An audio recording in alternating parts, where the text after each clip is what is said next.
you're not... Hey, happy Tuesday. Yeah, so I'm loving that Eugene Yao's ADHD content.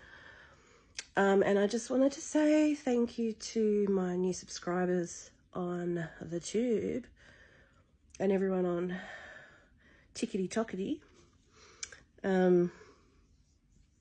Yeah, so I know that, like, if this isn't your content, swipe on by, as I've said. Swipe on by. Whew, be good to be able to sing again. Yeah, so, like, it's my channel, it's my content. If I want to talk about this, you know, go find less. I really want to talk about friendships and trusting people, because in that little, like, I've just done like a little stitch with it, but basically I talk about how we're like loyal friends and we always have fun. And the thing is, right, once I care about someone, I care about them. When they get under my skin, you know, friendship or whatever it is, they're under my skin, they basically never come out.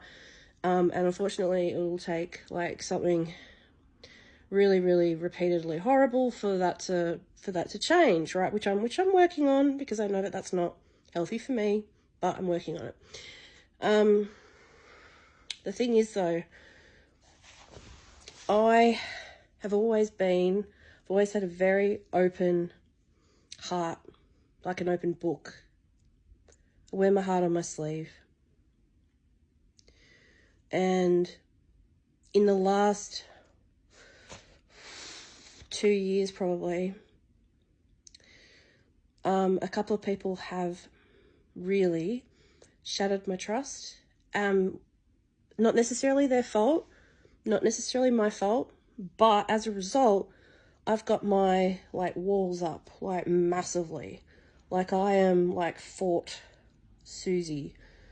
Like, you can't get through those walls right now, because my heart is basically around, like, there's basically like a moat around my heart with like crocodiles snapping. And see, this is where my imagination goes. And then around that, there's like another wall. And then there's like a spiky wall, like in Super Mario Brothers. And then there's like, it's like, there's like 6 walls around my heart, because I want to protect it. I don't want to keep getting disappointed by people that I trust. So it does get to a point where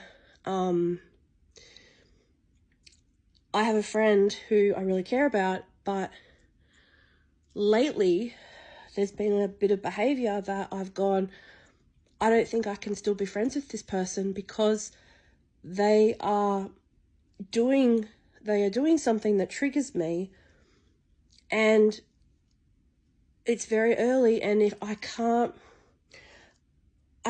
continue to be friends with somebody that is going to trigger me like that.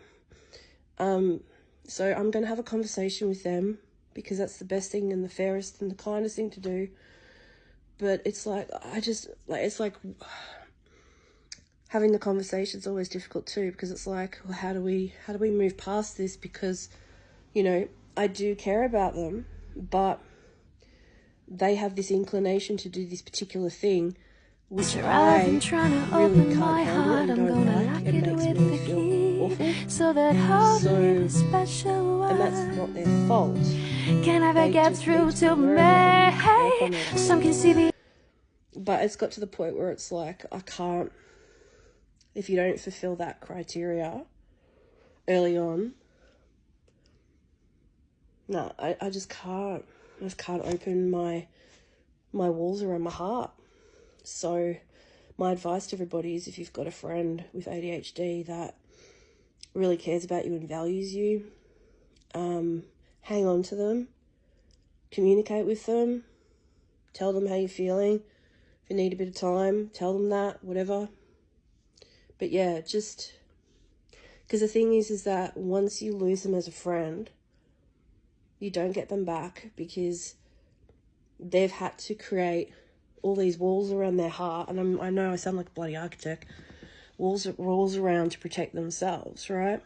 So for them to have got to that point means that they've been hurt a lot. So, yeah, that's just my perspective